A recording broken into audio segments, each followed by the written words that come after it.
شہر رمضان الذی انزل فیہ القرآن، خاص محبت۔ الحمدللہ ہمارے ہاں قرآن کے عالم بھی موجود ہیں، حافظ بھی موجود ہیں، بلکہ مسجدیں کم ہوتی ہیں، حافظ زیادہ ہوتے ہیں۔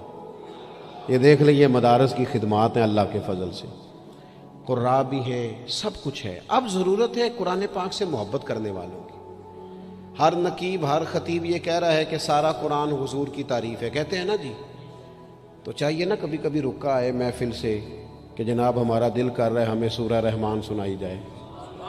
کبھی کبھی یہ رکے آتے ہیں نا فرمائشی رکے، یہ نعت پڑھے، یہ تو جب سب کہہ رہے ہیں یہ حضور کی نعت ہے سارا قرآن، تو کو رکا آنا چاہیے نا، آج سورہ حامیم سجدہ کی تلاوت سنائی جائے، آنے چاہیے نا یہ والے رکے بھی، صحیح کہہ رہا ہوں نا؟ تو خوب ارادہ کریں کہ قرآن مجید سننا ہے۔ ہم کھڑے رہتے ہیں، ہم کھڑے رہتے ہیں، پاسپورٹ کے دفتر بھی 1.5 گھنٹہ لوگ کھڑے ہیں، شناختی کارڈ کے دفتر میں بھی کھڑے، امیگریشن کی لائنوں میں بھی کھڑے۔ نیت کریں کہ میں نے جم کے قرآن مجید سننا ہے، اور جس مسجد میں پہلی تراویح شروع کریں کوشش کریں کہ ساری تراویح اسی میں پڑھی جائے، اور خاص ذوق کے ساتھ۔ خاص پنجاب میں ایک گاؤں تھا، تو اس میں نا ایک دفعہ ایک بالکل عام سادہ سا آدمی دکاندار تھا، تو اس کا انتقال ہو گیا، تو اس کی قبر سے خوشبو آنے لگی۔ تو اگر پیر صاحب ہوتے پھر تو بچوں کی موج لگ جاتی، کیا بات ہے بھئی، اتنی کرامت۔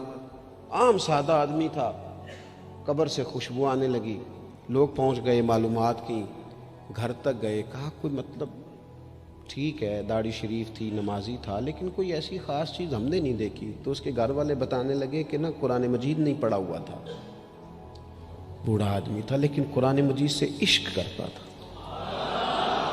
کئی گھنٹے قرآن مجید کو وضو کر کے اپنے پاس رکھتا اور پھر انگلیاں چلاتا اور کہتا میرے مالک نے میرے لیے جو بھی فرمایا ہے حق اور سچ ہی فرمایا ہے۔ اسے چومتا، پیار کرتا۔ اللہ نے یہ اعزاز دیا کہ اگر انتقال ہوا تو قبر کی مٹی سے بھی خوشبو آنی شروع ہو گئی۔ خدا را قرآن پاک سے پیار کریں، خوب ذوق بنائیں کہ ہم نے قرآن مجید کو سننا ہے۔ دوسری میری گزارش یہ ہے آپ حضرات سے کہ سحری میں اٹھنا تو ہے ہی، سودا لینے کے لیے بھی جانا ہے، ہمارے ہاں دہی دودھ کے لیے بھی لوگ صبح صبح جاتے ہیں، تو ایسا نہ کریں کہ تھوڑا 10 منٹ اور جلدی اٹھ جائیں اور پورا رمضان تہجد کی نماز پڑھیں۔ بڑی پسند ہے نبی کریم کو تہجد کی نماز۔ صبح اگر 2 رکعتیں نصیب ہو جائیں تو نبی کریم علیہ السلام نے فرمایا جب جوان آدمی تہجد کے لیے کھڑا ہوتا ہے تو اللہ فرشتوں کے سامنے فخر فرماتا ہے۔ یہ ضرور عادت بنائیں، صبح جن لوگوں کو چند نفل نصیب ہو جائیں اور پھر وہ دعا مانگیں، ایک تو رمضان پھر تہجد کا ٹائم، اس ذوق بنا۔ اور تیسری گزارش میری یہ ہے، غریب آدمی جو ہوتا ہے وہ سمجھدار نہیں ہوتا، چونکہ عقل مند ہونے کے لیے تو پیسے ہونا بھی تو ضروری ہے نا۔ میں نے دیکھا ہے کہ بالکل ان پڑھ آدمی ہو لیکن سیٹھ ہو نا، تو بڑے بڑے سیانے لوگوں کو نصیحتیں کر رہا ہوتا ہے اور اس کی سنی بھی جا رہی ہوتی۔ میری غربت نے کیا مجھ کو زمانے میں بدنام، تیری دولت نے تیرے عیب چھپا رکھے۔ یہ نا غریب آدمی، اگر سیانے ہوتے تو وہ بھی مالدار نہ ہوتے، یہ نہیں سمجھدار ہوتے، یہ بیچارے کمزور ہی اس لیے رہ جاتے ہیں کہ ان کو چالاکیاں، تیزیاں الا ماشاءاللہ نہیں آتی۔ تو کئی دفعہ غریب تکلیف بھی دیتا ہے، جب آپ کچھ بانٹنے لگتے ہیں، جب کچھ آپ دینے لگتے ہیں تو کچھ چیزیں محسوس بھی ہوتی ہیں۔ بندہ دیکھ کر خیرات نہ کریں، اللہ کی رضا دیکھ کر کریں۔ ہمیں صحیح حدیث میں اس شخص کا تذکرہ بھی ملتا ہے جس نے آ کے نا محبوب کی چادر کو کھینچا تھا، یہ بخاری میں، اور گردن مبارک پہ نشان پڑ گیا تھا۔ اس نے کہا میں کچھ لینے آیا ہوں، چادر کو کھینچا، تکلیف ہوئی بظاہر، لیکن محبوب نے پھر بھی جب عطا کیا تو مسکرا کے ہی عطا کیا۔ غریب آدمی تکلیف میں ہے، مہنگائی نے آزمائش پیدا کر دی ہے۔ تھوڑے سے امیر لوگ اگر اپنے اخراجات میں کمی لائیں، اگر جو عید پر 6 جوڑے بنواتا ہے وہ 2-4 سے گزارا کر لے، تھوڑا سا اپنے اخراجات کو کم کر کے صرف اپنے رشتہ داروں میں، اپنے دائیں بائیں تھوڑی سی توجہ کریں۔ اور ایک بات کا ضرور خیال فرمائیں، پردہ پوشی بہت بڑا حسن ہے، بہت بڑی خوبصورتی ہے۔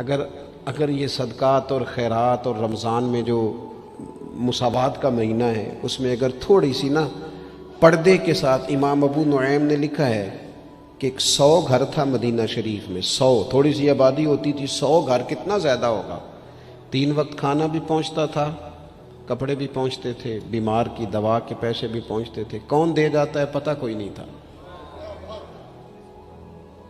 پھر اچانک سب کے گھر کھانا آنا بند ہوا تو لوگ پریشان ہوئے، ایک دوسرے سے پوچھنے لگے تیرے گھر کب سے نہیں آیا؟ کہ 18 محرم سے۔ تیرے گھر کب سے نہیں آیا؟ اسی شام سے۔ تیرے گھر 18 سے۔ اب جب سب متفق ہوئے تو پتہ چلا کہ 18 محرم کو امام زین العابدین کا انتقال ہوا۔ 100 گھروں میں کھانا جاتا تھا پر پتہ نہیں تھا دے کون جاتا ہے، کچھ تھوڑا سا نا۔ کچھ خبریں ایسی ہیں جو حضرت عمر بن عبدالعزیز صبح اپنے خادم کو نا ایک سارے دن کے کاموں کی لسٹ دیا کرتے تھے، تو ایک دن لسٹ دی تو وہ چاہیے تو یہ تھا نا کہ اس پہ لکھا ہوتا تھا کہ 11 بجے محکمہ تعلیم والوں کو بلانا، ظہر کے بعد دفاع والوں کو بلانا، شام کو صحت والوں کو بلا لینا۔ وہ لسٹ جو دی تھی اس پہ لکھا تھا کہ کل 5000 درود پاک کم رہ گیا تھا، آج زیادہ پڑھنا ہے۔ وہ فلاں بیوہ کے گھر میں راشن پہنچانا ہے۔ وہ 2-3 لائنیں ابھی پڑھی تھیں کہ وہ حضرت نے چھین لی، فرمایا یہ تو میری ذاتی ہے۔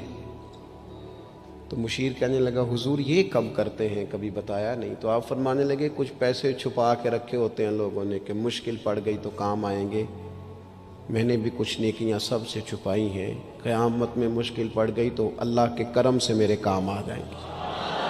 یہ کچھ میں نے سائیڈ پہ کر دی ہیں جو میں نے کسی کو بتائی، تو رمضان شریف میں ایسی نیکیوں کا موقع ملے گا۔ کچھ چھپا لیں، قیمتی چیزیں سب کو نہیں بتائی جاتی، چھپائی جاتی ہیں۔ جو جن کو قیمتی سمجھتے ہیں نا، کروڑوں روپیہ جس کے پاس ہو وہ تھوڑی بتاتا ہے میرے گھر میں 50 تولے زیور پڑا، تھوڑی کو بتائے گا۔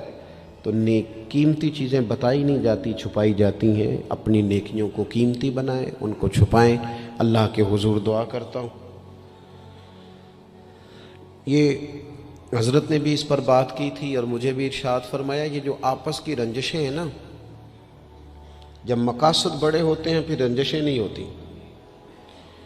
آپس کی رنجشیں، بس ایک حدیث پاک عرض کرتا ہوں، اگر آپ کی سمجھ میں آ گئی تو بات۔ ہمارے ہاں نا کچھ لوگوں نے سنتوں کو بھی مخصوص کر لیا نا کہ یہ والی سنت ہے۔ بھئی تمام ظاہری سنن اور آداب پر بھی عمل کریں اور جو باطنی کیفیات ہیں اس پر بھی غور کریں۔ ترمذی میں حدیث ہے، امید ہے آپ یاد رکھیں گے۔ نبی رحمت علیہ السلام نے فرمایا، اے انس، اے میرے بیٹے، تم سے ہو سکے تو صبح اس حال میں کرنا کہ تمہارے دل میں کسی کے لیے بغض نہ ہو۔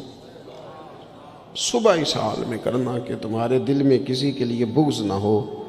اور محبوب فرمانے لگے، یہ میری سنت ہے، یہ میری سنت ہے، یہ میرا طریقہ ہے دل کو۔ اور ایک حدیث پاک میں حضور نے خود فرمایا تھا، کوئی کسی کے بارے میں مجھے بات نہ پہنچائے، میں اپنا دل تمہارے بارے میں صاف رکھنا چاہتا ہوں۔ اپنے دل سے نہ ان چیزوں کو نکال پھینک، اور اگر آج یہ چھوڑ جائیں گے نا مسجد کے باہر تو پھر تو رمضان میں ہلکے پھلکے ہو جائیں گے انشاءاللہ تعالی۔ آنے والا وقت بہتر گزرے گا۔ اللہ تعالیٰ توفیق عمل عطا فرمائے۔ وما علینا الا البلاغ۔